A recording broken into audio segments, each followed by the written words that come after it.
नंद के घर आनंद भयो, जय कन्हैया लाल की, हाथी घोड़ा पाल की, जय कन्हैया लाल की। इस पावन नगरी फिंगेश्वर में पधारे समस्त श्रद्धालु बंधु, मुझे इस मंच से बोलने में कुछ असहज महसूस मैं कर रहा हूं, इसलिए कि दीदी श्री के समक्ष मैं क्या कह सकता हूं। अब चूंकि उन्होंने कुछ कहने को कहा है तो मैं यही कहूंगा, इस संसारिक जीवन में मेरे माता पिता इस दुनिया में नहीं रहे, लेकिन धर्म के माता पिता के रूप में इतने सारे माता पिता मेरे समक्ष पधारे हैं, सबका मैं नमन करता हूं। किसी भी कार्य को करने के लिए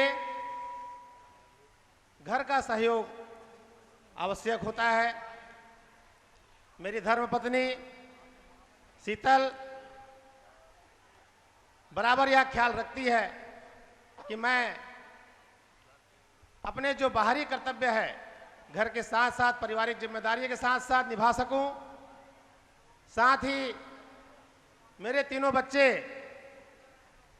मेरा पुत्र पुलस्त्य, मैं रात को देर रात को जब आता हूं और जब वह देखता है कि पिताजी काफी थके हुए हैं, वे मेरा बगैर मालिश किए जब तक मैं सो ना जाऊं तब तक वह मेरा पूरा ख्याल, पूरा मालिश, मेरा थकावट को वह दूर करता है। और मेरे दोनों बच्चियां जो मातृ स्वरूप है, वे दोनों भी जब तक मैं भोजन ना कर लूं उन्हें चैन नहीं पड़ता। इसी तरह से मेरी जो बहनें हैं, बहन तुलसी, बहन सीता, बहन निर्मला, बहन मीनाक्षी और मेरे जिया जी हेमंत सिंह, मित्रवत, इन सब का स्नेह मुझे मिलता है। क्योंकि मेरे पास मेरी बहन, एक बहन मेरी और जो बुआ की लड़की थी वो रहती थी, उनका देहावसान हो गया। मैं काफी कुछ विचलित था, लेकिन अपने आप को संयमित करते हुए इतने बड़े कार्यक्रम को आप सबके अनुग्रह और आप सबके आशीर्वाद से यह कार्यक्रम जो आप यह स्वरूप देख रहे हैं, इसकी कल्पना मैं स्वयं भी उतना बढ़कर के मैंने नहीं किया था, लेकिन आप सबका जो सहयोग आज मिल रहा है इनसे मैं गदगद हूं। आप सबका आशीर्वाद ऐसी तरह से मुझे मिलता रहे। और भी मेरी माँ नहीं रही, लेकिन मेरी मौसी, जो मौसी है, मेरे माँ मौसी अंसिया और मौसी सरस, और भी मेरे बड़े भैया पंचम सिंह जी, भाभी तेजन भाभी जी, मेरी चाची जी कृष्ण भाई जगेश्वर जी, और लक्ष्मण स्वरूप मेरे अवधेश जी जो हमेशा साथ रहते, मेरे साले संतोष, राजू, ये सब मेरे, जब भी मैं कोई डांट दूं किस चीज़ के लिए, मैं कहूं कि यह काम होना चाहिए, तो सारे चीज़ों पर वो एक निष्ठ होकर के सारे कार्य को संपन्न करने के लिए वे सब एक हो जाते हैं, भिड़ जाते हैं। बस इतना कहूँगा कि आप सबके अंदर में रोम रोम में सदैव ईश्वर की भक्ति हर क्षण बना रहे। इन भावनाओं के साथ सातों दिन भगवान के क्या मंगल क्या पीर, सातों दिन भगवान के क्या मंगल क्या पीर। जिस दिन सोए देर तक, जिस दिन सोए देर तक भूखा रहे फकीर। आज के मातृशक्ति सदैव धर्म प्रेमी रही है, लेकिन मैं देख रहा हूं कि हमारे पुरुषार्थियों में भी जो कृष्ण भक्ति जगी है, मैं उनको भी नमन करता हूं।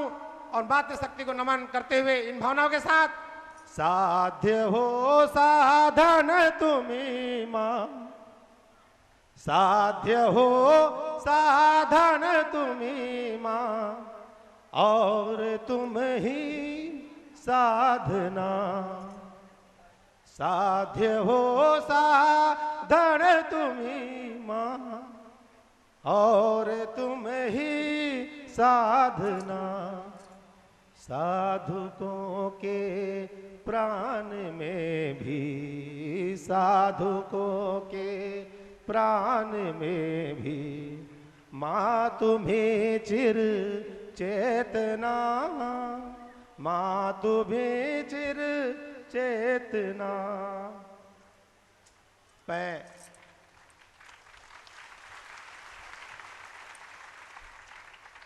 दीदी माँ से यह आग्रह करूंगा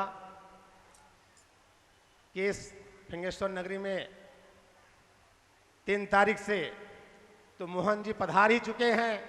ब्रिज की कमी थी और वो ब्रिजमोहन जी भी आ गए, तो ब्रिज की वह जो कमी है वह भी दूर हो गया। दीदी श्री से कहूंगा कि हमारे मंत्री द्वय से संक्षिप्त में कम से कम 2 उद्बोधन के लिए इस व्यासपीठ से तो मैं अनुमति आग्रह बहुत ज़्यादा नहीं कर सकता, फिर भी यदि शास्त्र कहता हो तो उन्हें अनुमति प्रदान करने की कृपा करेंगे। मैंने आपके कहने के पहले ही कहा कि आपके उद्बोधन के बाद हमारे संस्कृति मंत्री श्री ब्रजमोहन अग्रवाल जी कुछ संदेश देंगे छत्तीसगढ़ की जनता को, और इसे आप स्वीकार करेंगे।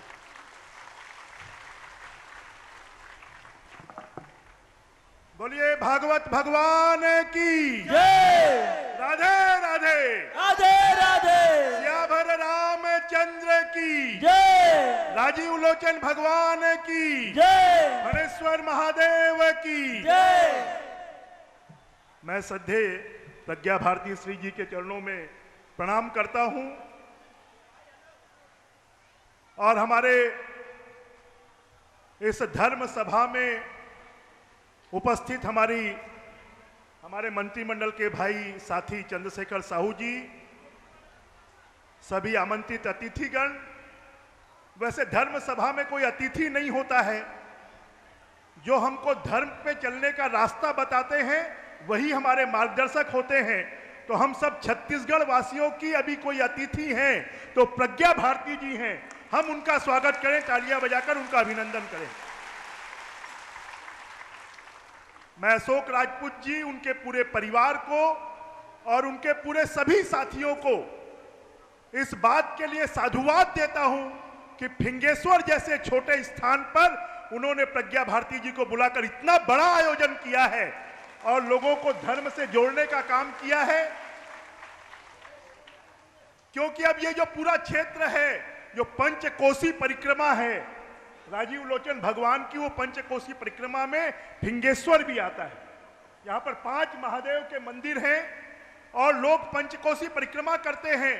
ऐसे फिंगेश्वर में आज भागवत कथा के माध्यम से लोगों को धर्म के रास्ते पर चलने के लिए, लोगों के जीवन में दुखों को कैसे दूर किया जा सकता है, क्योंकि भागवत कथा एक ऐसा माध्यम है कि हमको जीवन जीने की कला और हमको जीवन में आने वाले कष्टों से कैसे हम दूर हो सकते हैं, ये हमको बताया जाता है। निश्चित रूप से हमारा जो राजिम कुंभ है, वो कुंभ कोई मेरा नहीं है और मैंने सृजित भी नहीं किया है। मैं मानता हूं कि जो राजिम कुंभ है वो यहाँ की जनता के द्वारा सृजन किया गया है और राजीव लोचन भगवान की कृपा से है, क्योंकि प्रभु की कृपा के बिना कोई भी ऐसा धार्मिक काम हो नहीं सकता। और अभी देश में 4 कुंभ होते हैं। छत्तीसगढ़ के लोग, क्योंकि आर्थिक रूप से कमजोर गरीब लोग हैं, ये हरिद्वार नहीं जा सकते, ये नासिक नहीं जा सकते, इलाहाबाद नहीं जा सकते, उज्जैन नहीं जा सकते, तो भगवान ने कुंभ को इनके नजदीक ले आया राजिम में, त्रिवेणी संगम में, कि यहां के लोग कुंभ का पुण्य यही छत्तीसगढ़ की धरती पर ही प्राप्त कर सके। और देश के बड़े बड़े साधु संत, शंकराचार्य, महामंडलेश्वर, कथाकार, जिनके दर्शन करने के लिए लोग तरसते हैं, ऐसे 5000 से ज्यादा साधु संत, महामंडलेश्वर, शंकराचार्य, कथाकार ये राजिम की धरती पर पधारते हैं। और जहां पर साधु संत पधारते हैं वो अपने आप कुंभ हो जाता है। और इसलिए राजिम कुंभ की मैं तो चाहूंगा प्रज्ञा भारती दीदी से कि आप भी ये माघ पूर्णिमा से लेकर और महाशिवरात्रि तक आयोजन होता है 15 दिन का, उसमें आप भी पधारें और यहाँ की छत्तीसगढ़ की जनता धर्म प्रेमी जनता है। छत्तीसगढ़ के बारे में यह है कि यह प्रभु राम का वनगमन मार्ग है, यह माता कौशल्या की जन्मभूमि है और इसलिए छत्तीसगढ़ के लोग अपने भांजों का पैर धोकर पीते हैं, उनका पैर पड़ते हैं कि प्रभु राम यहां के भांजे थे। और इसलिए छत्तीसगढ़ की धरती बहुत पुण्य धरती है। ऐसी पुण्य धरती पर हम आपका स्वागत करते हैं, अभिनंदन करते हैं और छत्तीसगढ़ की और ये फिंगेश्वर और आसपास के लोगों को अशोक राजपूत जी के माध्यम से आपके मुखारविंद से जो धर्म की सभा में आए उनको सुनने के लिए मिल रहा है, निश्चित रूप से सबके जीवन में सुख, समृद्धि, शांति और खुशहाली आए, यही मेरी भगवान से प्रार्थना है। मैं आपका स्वागत करता हूं छत्तीसगढ़ सरकार की तरफ से, अपनी तरफ से और पूरे छत्तीसगढ़ की जनता की तरफ से। बोलिए भागवत भगवान की जय। राधे राधे। राधे राधे। व्यास गद्दी को शीश नवा के, माथ झुका के प्रणाम करते हुए, इनसे अनुमति लेके मैं यही निवेदन करना चाहता हूं कि ये भूमि प्रणम्य भूमि है, ये धर्म की भूमि है, कर्म की भूमि है, मर्म की भूमि है और इसमें आप छत्तीसगढ़ की धर्मप्राण जनता को जो संदेश दे रहे हैं वही हम सबको एक नया विश्वास सृजन करेगा। एक बार फिर से भारत विश्व गुरु का स्थान हासिल करे, यही आप आह्वान करेंगे। हम आपके हर अमृत वचन को सुनने के लिए यहाँ पूरी जनता आतुर है। आपके चरणों में वंदन करते हुए, प्रज्ञा श्री भारती जी को सत सत वंदन करते हुए और आप सबका अभिवादन करते हुए और राजपूत परिवार अशोक राजपूत जी को बहुत बहुत साधुवाद देते हुए अपनी बात को समाप्त करता हूँ। जय भारत, जय छत्तीसगढ़, जय राजीव लोचन। कहिए जय श्री कृष्ण। जय श्री कृष्ण। एक बार फिर कह दीजिए जय श्री कृष्ण। जय श्री कृष्ण। एक बार दोनों हाथों को ऊपर उठा के कह दीजिए जय श्री कृष्ण। जय श्री कृष्ण। आज कहा ना कि आज तो केवल आनंद ही आनंद प्रकट हो रहा है और देखिए उसका उदाहरण है कि ब्रजमोहन जी का भी आगमन हो गया। आए शीघ्रता से कथा में प्रवेश करें।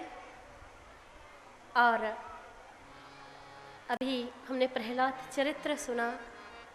कहते हैं कि दुख में सुमिरन सब करे, सुख में करे न कोय, और जो सुख में सुमिरन करे तो दुख काहे को होए। प्रहलाद ने पुकारा, भगवान आए।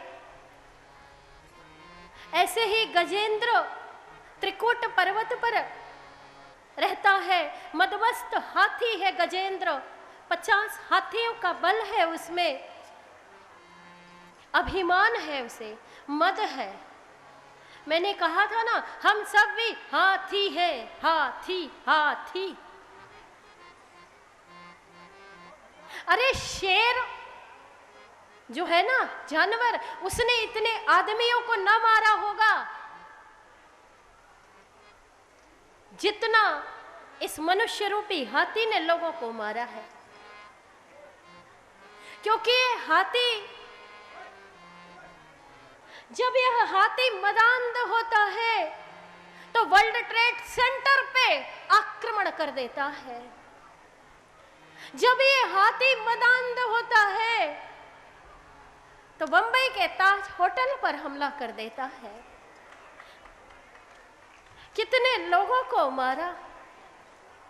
इसलिए अभिमान नहीं करो। गजेंद्र मोक्ष की कथा श्रीमद् भागवत में कही है कि गजेंद्र नाम के हाथी को अभिमान है। अपनी 50 पत्नियों और 150 पुत्रों के साथ सरोवर में स्नान कर रहा है। अचानक उसे मगर आकर के पकड़ लेता है। मगर उसका पैर पकड़ता है, लेकिन हाथी सोचता है कि इसे तो पता नहीं है कि इसने राजा का पैर पकड़ा है, अभी छोड़ देगा। और ये सोचते हुए वह जल में क्रीड़ा करता रहता है अपनी पत्नियों और पुत्रों के साथ। धीरे धीरे मगर खींचता है अपनी तरफ और हाथी फिर उससे पैर खींच करके फिर नदी में ले जाता है। क्या मतलब? ये हाथी है मनुष्य और मगर है काल। काल बार बार खींचता है, कहता है सावधान मैं आ रहा हूं। बाल सफेद हो गए, सावधान मैं आ रहा हूं। तो ये हाथी भी कहता है, मनुष्य रूपी हाथी, ओए सावधान मैं डाई लगा करके काले कर लूंगा। सावधान मैं आ रहा हूं, दांत टूट गए, ओए मैं नकली बत्ती सी लगा लूंगा।